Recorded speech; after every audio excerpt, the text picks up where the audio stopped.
HMS Sweet Tooth. The children were being pirates and sailors, and the pirates had eaten all the chocolate treasure. "It's not fair," said Biff. "All right," said Mum. "You can have some of Dad's secret supply." As Biff ran to the cupboard, Mum called after her, "Just don't take the choco-block. It's his favourite." But Biff didn't hear. Biff went to the cupboard and stretched up into it. Dad had masses of sweets there. Right at the back lay the choco-block. Biff picked it up. Wilf told her to put it back, but Biff was already biting into it. And Wilf snatched at it, and the two started to scuffle. "What do I have to do to make you stop?" cried Wilf. "I wish they'd both stop," thought Floppy. The key on Floppy's collar started to glow.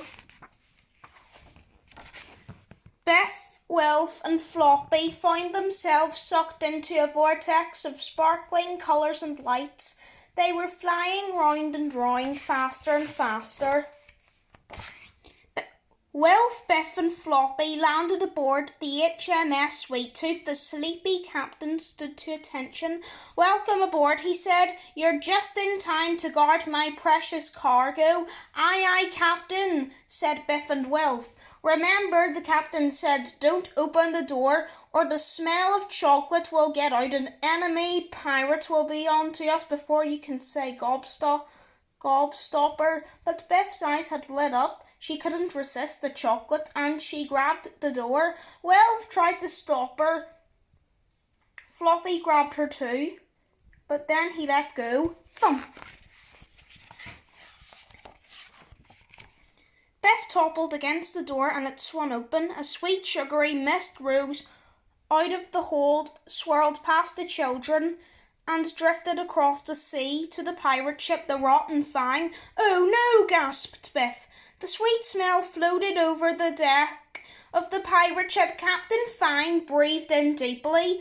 "Let's go pirating," he said. The Rotten Fang set sail after HMS Sweet Tooth.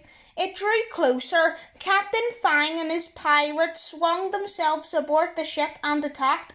"Chattering chocolate, the ship is ours!" cried Fang. Captain Choco-Block and his crew were quickly overpowered, stuffed into a barrel and thrown overboard. Bloodthirsty sharks swam round them. The sailors paddled as fast as they could towards a distant tropical island. Captain Fang sniffed. "I smell chocolate," he said. "Ha ha ha!" Inside the hold, the children trembled as the pirate captain approached. They had to hide. Biff, Wilf and Floppy each dived into a barrel of chocolates. But Wilf was not so lucky. His barrel rocked and rolled and broke into pieces right at the feet of Captain Fang. He was caught. The pirates carried the barrels of chocolates back to the Rotten Fang with Biff and Floppy still hiding inside. Floppy crept out onto the deck. There was Wilf. They had tied him to the mast using sticky toffee. Floppy knew what to do. Slurp. He had licked the toffee until Wilf was free. Meanwhile, Biff had a brilliant idea. Biff had a brilliant idea. She had found the small lifeboat and climbing in, she started to lower it over the side and into the water. Wilf and Floppy tiptoed towards the side of the ship. Crash! The lifeboat bumped against the side of the Rotten Fang and woke the sleeping pirates. "Stop!" they yelled. Wilf and Floppy were trapped. Biff heard the noise and looked up. Above her, the pirates were making Wilf and Floppy walk the plank.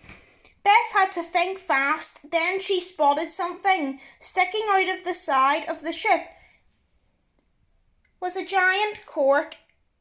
If she could just get at it. Carefully she pressed the cork out with her anchor, leaving a huge hole. The pirates looked over the edge in horror. The ship lurched and water flooded into the hole. The rotten thing was sinking. Glug, glug, glug.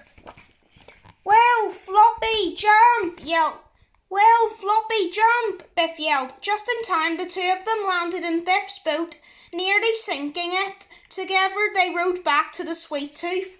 As soon as they were aboard, they set sail towards the tropical island. Meanwhile, the pirates had escaped by climbing into a barrel. The hungry sharks were circling round, and the terrified pirates desperately tried to keep them away by throwing them chocolates. As Biff, Wilf and Floppy walked ashore on the tropical island, Captain Chock-a-Block stood on the beach to welcome them. Biff looked ashamed. "It was my fault the pirates attacked you and you lost all your chocolate," she said. Captain Chock-a-Block looked grim. Then he beamed. "To tell you the truth, I'm sick of chocolate. Here, take this. It's my last one." And he gave Biff a chocolate bar. "I've got something much better," he said. He shook a tree, and bananas fell around him. The sailors cheered and joined in. Mangoes, coconuts, and bananas rained down. A coconut landed on Floppy's head. Ouch! Biff pointed at the key round Floppy's neck. "The key's glowing," she said. "We're going," thought Floppy. The children and Floppy were back at the Robinsons' house. They could hear Dad nearby. "Oh no," gasped Biff. "His Chock-a-Block," and she ran out of the door. Dad came in whistling. All the children watched as he went to his chocolate store and reached to the back. He looked annoyed. At that minute, Biff rushed in. "I ate your Chock-a-Block, Dad," she said.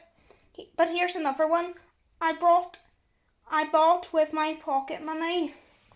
"Who wants some?" asked Dad. All the children called out excitedly,